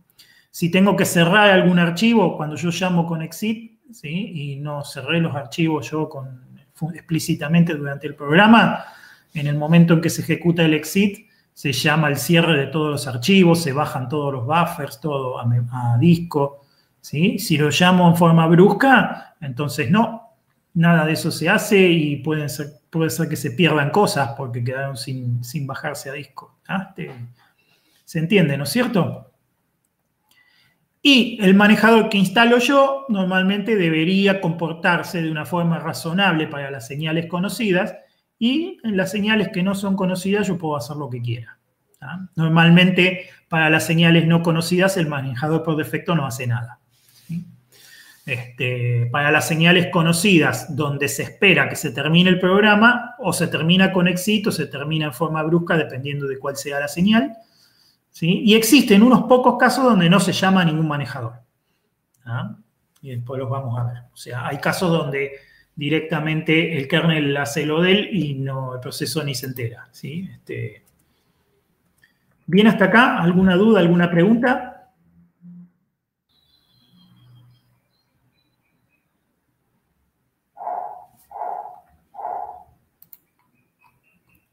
Bien, no ninguna, bien, bien, bien hasta acá. Bueno, gracias chicos, me vienen siguiendo bien.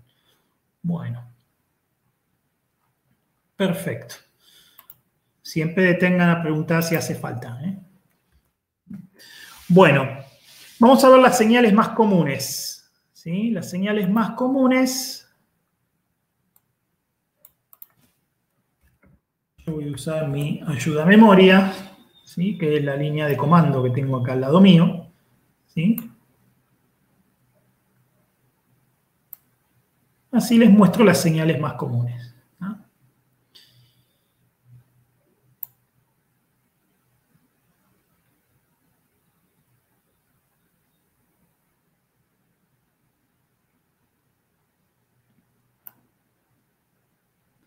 Sí, la 15, vamos a ver. Señales comunes. señal 15, también llamada term. ¿Sí? Terminar un programa en forma amable. ¿Sí? Típico enviar, por ejemplo, in-term. Quiere decir terminar en forma amable el proceso 2345. ¿Ah? Y si yo le envío a cualquier proceso del sistema, siempre que tenga el permiso para hacerlo, ¿no? Le envío la señal term, el proceso se termina, pero se termina llamando a la función exit, termina en forma amable. La señal term es manejable, o sea, uno puede, como programador, instalar un manejador para la señal term que haga lo que uno quiera, pero las buenas prácticas dicen que lo que deberías hacer lo hagas, pero que después llames a exit. ¿Está bien? O sea, que te vayas, porque si te mandan una señal 15 quiere decir que quieren que el proceso se termine, ¿sí? Entonces no es una buena práctica hacer otra cosa que no sea terminar. ¿Está bien? Podés hacer algo antes, ponerle que tenés que guardar algún dato, que tenés que grabar algo, que tenés que ordenar algo antes de irte. Pero la idea es que hagas todo eso y después te vayas, ¿sí? O sea, no es nada bueno y generalmente se lee como una falla de funcionamiento que vos llames con la señal term a un proceso y que el proceso no termine, ¿sí? ¿Se entiende, no es cierto? ¿Se entiende? Sí. Bien. Perfecto.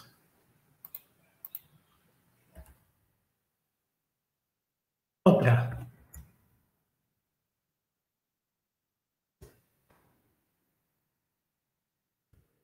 ¿Sí? Interrumpir. ¿Sí?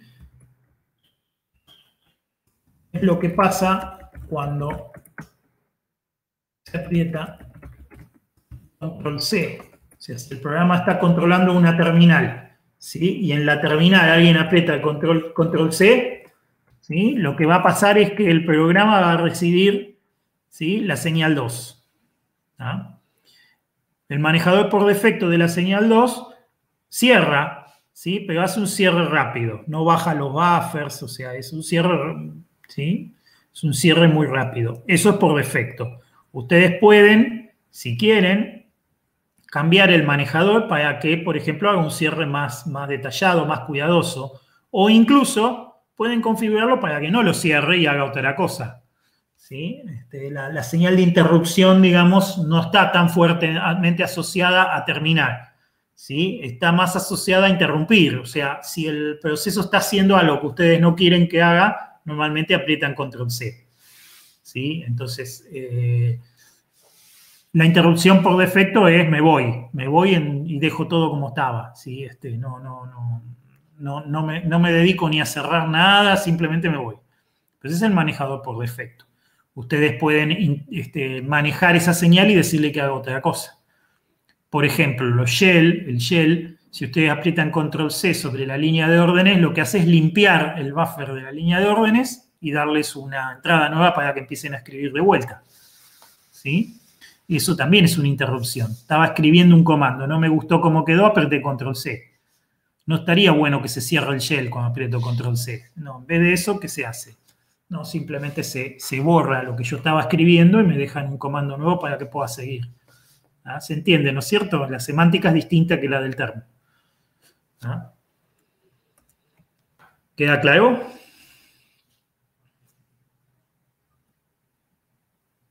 Bien, perfecto. Vamos a ver otras señales. No vamos a verlas todas, vamos a ver las más comunes. Me interesa que veamos las más comunes, ¿sí?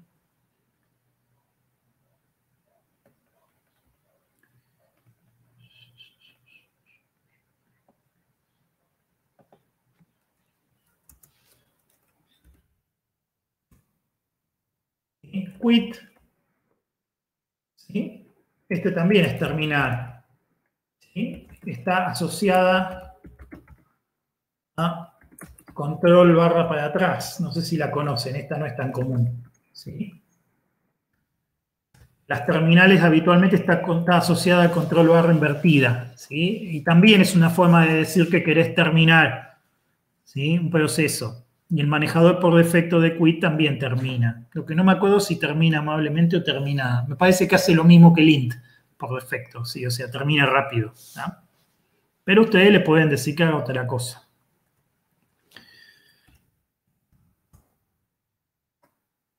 La señal 1, hang up. Ahí viene el hoop. ¿Qué puse yo? Cualquier cosa puse ahí. Hoop. Ahí. Hang up. ¿Sí? Es una señal que el kernel emite automáticamente si se corta la terminal en la cual el proceso está funcionando. Esta señal es muy interesante porque también está asociada por defecto a terminar un programa, ¿sí? ¿Está bien?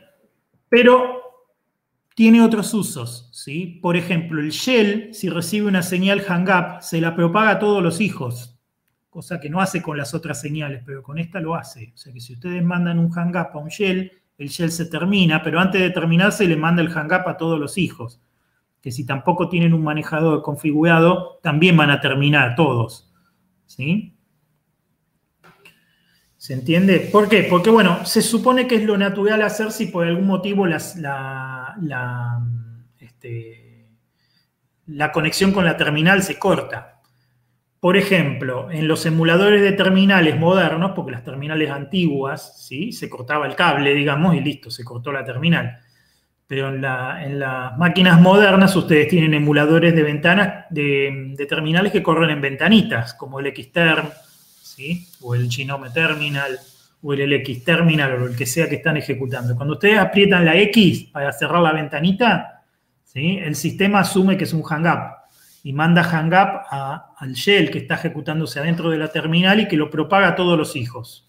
Esto es peligroso porque si ustedes ejecutaron cosas, ¿sí? Al cerrar de la X se cierran todas esas cosas. ¿Ah? Y eso es peligroso. Algunos programas que funcionan como demonios. Se le llama programa demonio al programa que se ejecuta y que se desconecta de la terminal, ¿sí? Hay muchos programas que ni bien se ejecutan, lo primero que hacen es desconectarse de la terminal y quedarse prestando servicio en el sistema, pero no te ocupan la terminal, se llaman demonios, ¿sí? Algunos programas que funcionan como demonio utilizan la señal hoop para recargar los archivos de configuración.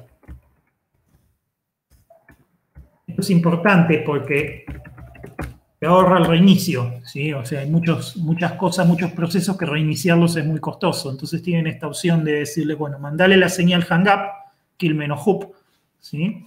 Y con eso le decís al proceso que relea sus archivos de configuración sin necesidad de reiniciarlo todo, ¿sí?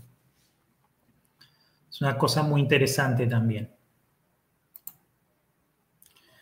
A ver, después las otras señales que son importantísimas y que me voy a detener a explicarles son el stop y el continúe, ¿sí? 18 y 19. 18 y 19. ¿Sí? ¿Leí bien? 18 es cont y 19 es stop. Sí, 18 es cont y 19 es stop. ¿Sí? Es importante porque no tiene manejador. O sea, el proceso no puede hacer absolutamente nada sobre las señales cont y stop. No tienen manejador. ¿Sí? Cuando un proceso recibe la señal stop,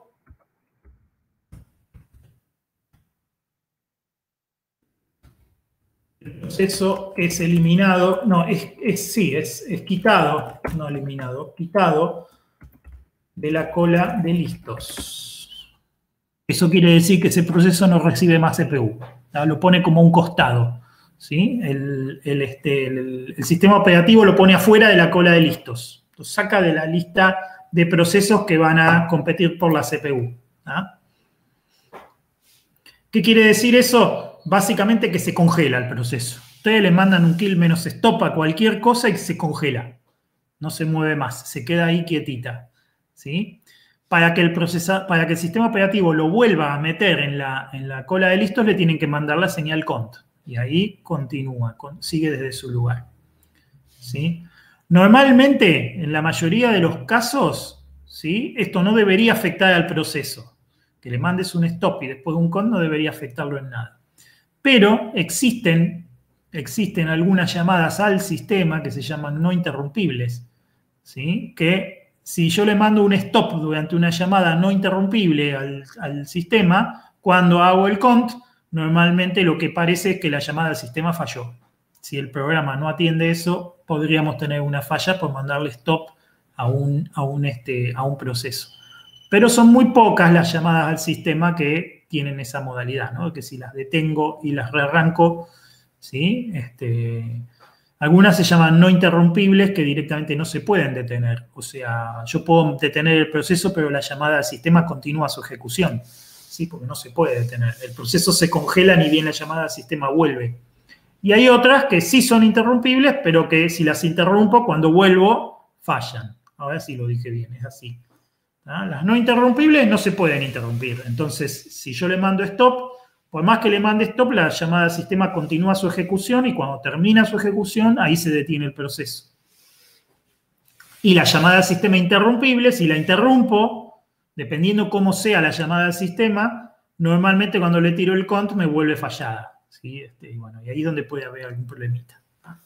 Pero, como eso es muy raro que pase, normalmente este mecanismo se utiliza para quitar procesos de la cola de listo cuando están compitiendo por algún recurso en la CPU. O sea, ¿qué pasa si ustedes largan un proceso que empieza a tomar mucha memoria y largan otro proceso más que también empieza a tomar mucha memoria? Llega un momento en que los dos procesos están compitiendo por la memoria.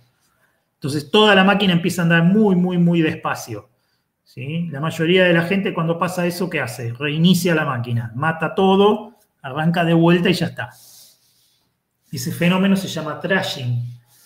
¿Sí? Y una forma muy inteligente de detenerlo, sin necesidad de matar todos los procesos, es enviarle stop a uno de los dos procesos que está compitiendo. ¿Sí?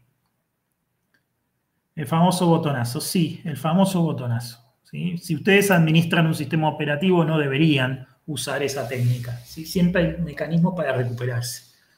¿Ah? A menos que sea extremadamente fuerte y que no se quede la máquina tan congelada que ya no puede ni escribir, que puede llegar a pasar en algún momento.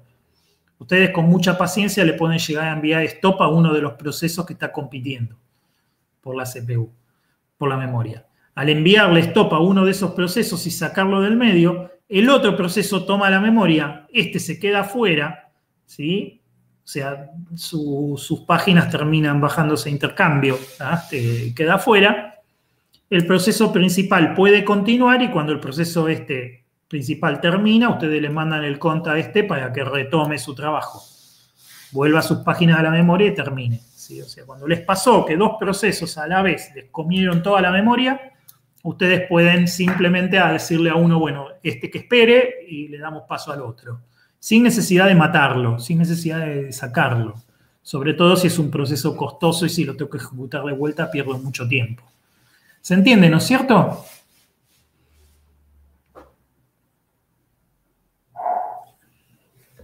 Esto como un ejemplo de uso de este tipo de señales, ¿no? Bien, qué bien. Bueno, me alegro que hayan entendido todo. Perfecto. Vamos a ver un par de señales más importantes.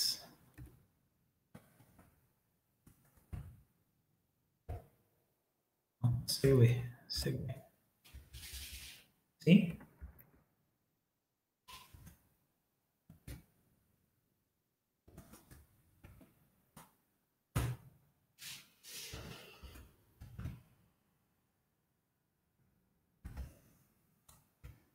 Es muy importante. Es una señal que se le envía al proceso si trató de acceder a una zona de la memoria que no tenía permiso para acceder. Ese fenómeno de ir a acceder a una zona de la memoria que no tenía permiso para acceder se le llama violación de segmento, ¿sí? Y la causa más común de las violaciones de segmentos son diferenciar punteros inválidos, ¿sí? Ustedes trabajan en C, por ejemplo, y tienen un puntero que apunta a nulo y lo diferencian, eso genera una violación de segmento.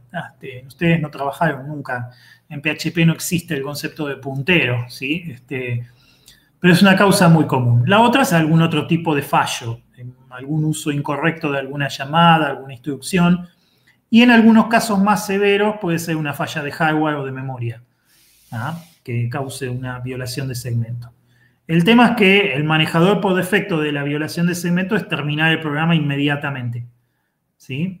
Sin embargo, uno puede instalar un manejador para la violación de segmento. Lo que no puede asegurar es que ese manejador va a funcionar bien, porque si se produjo una violación de segmento es porque algo muy feo falló. Entonces, no se puede esperar que el manejador de la violación de segmento ande bien necesariamente, ¿no? ¿Se entiende, no es cierto? Hay otro parecido, que no me acuerdo el número, a ver cuál era el número del SIGBUS. El SIGBUS es 7, que es muy parecido, pero que tiene que ver con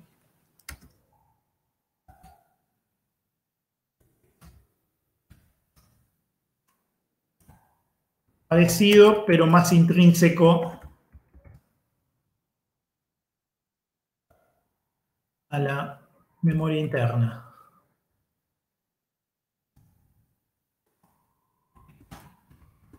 Este error normalmente el SIGBUS se produce cuando uno accede a una zona de la memoria que está mapeada a dispositivos de entrada-salida. Por eso se llama SIGBUS, ¿sí?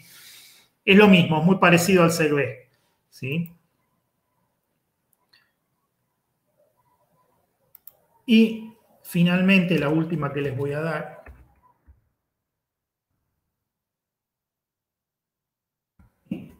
señal 9, es la señal de la muerte, ¿sí? Está muy fuerte. Elimina la entrada en la tabla de procesos. Este es un asesinato a sangre fría del proceso, ¿sí? O sea, no le da tiempo de hacer absolutamente nada y no es manejable, ¿sí? O sea, cuando un proceso no se quiere ir, con la señal term uno le termina mandando la señal kill, ¿sí? El SIG no hace falta, el SIG es en todas. Si kill o kill es lo mismo. ¿Sí? SIGBUS o SEG-SIGBUS o bus es lo mismo. Así que dejemos todas igual, así no se confunden, ¿no? Bien, la señal de la muerte. La señal de la muerte también se usa mucho para directamente eliminar un proceso, ¿no? Una pregunta muy común que se hacen muchos es: le mando señal 9 a un proceso y no se va, ¿sí?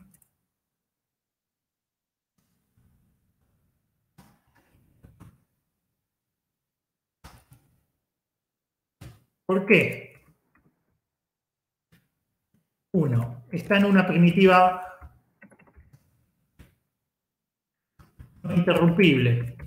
La primera causa, muy común. Se rompió un disco, ¿sí? O un CD-ROM, y la primitiva para leer del CD-ROM es no interrumpible. Entonces, como no manda la interrupción la controladora, porque no puede terminar de leer el disco, ¿sí? Ustedes le mandan -9 al proceso que está tratando de leer el disco y el proceso no se va, ¿sí? ¿Qué va a pasar? Cuando la primitiva termine, el proceso se va. Así de simple. Sí, tiene que terminar la primitiva y después el proceso se va.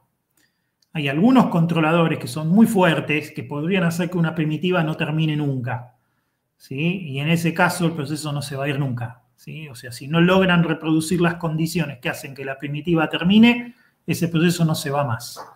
La única manera es reiniciando la máquina, ¿sí? Pero son muy raros los casos, ¿sí? La otra, está detenido, ¿sí? Stop. Le mandaron SIG stop al proceso y después le mandan -9 y el proceso no se va, no se puede ir porque no puede acceder a la CPU para irse. Con lo cual, si le mandan -9 y está detenido, ¿sí? Lo que tienen que hacer es enviarle una señal cont. En donde reciba la señal cont, desaparece. ¿Sí? ¿Está bien? Es la otra causa por la cual un proceso no se va. ¿Sí? Y la otra, obviamente, una falla seria en el kernel. Normalmente también denota una falla en la memoria o una falla en la CPU. O sea, es cuando la máquina está rota, ¿sí? Y la memoria ya no está respondiendo bien o el CPU no está respondiendo bien. Ahí también puede pasar que un proceso no se vaya con -9. Pero les aseguro que ese es el menor de sus problemas si están en ese caso. Porque seguramente van a estar fallando muchas otras cosas. ¿Sí? ¿Se entendió? ¿Tienen alguna duda, alguna pregunta? Yo tengo una pregunta. Dale. Cuando mandas la señal esa 9, que es el kill, Sí. ¿ese proceso no vuelve a aparecer? ¿O hay una posibilidad que vuelva? No, si le mandás señal 9, el proceso se muere. ¿Sí?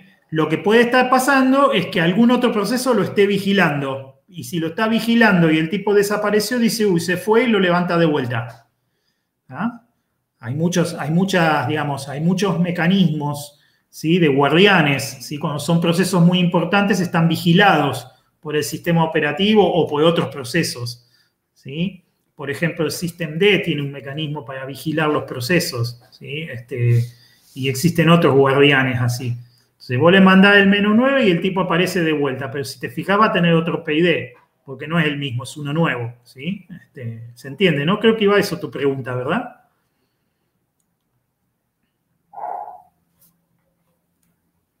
Yo tenía una duda que hoy no pude preguntar porque tenía problemas con el permiso del micrófono. Vale. No, me quedé pensando, en el administrador de tareas de Windows se puede finalizar el árbol de procesos. Eso sería equivalente a mandar un hub, ¿no? Claro, es una funcionalidad parecida, exactamente. A decirle, bueno, de acá para abajo mandar recursivamente a todos la señal term, ¿sí? Algo que los shell hacen automáticamente para la señal hub en Unix, ¿sí? No lo hacen para las otras señales. Pero siempre lo podés implementar vos. O sea, siempre podés poner un manejador de la señal term que vaya y recorra a todos los hijos y les mande la señal term también. Pero lo tenés que instalar vos manualmente eso. No lo va a hacer automático porque no es el comportamiento estándar, ¿sí? O sea, lo podés implementar si querés. Ok. Bueno, chicos, ¿tienen alguna otra duda, alguna otra pregunta? ¿Algo que quieran que revisemos?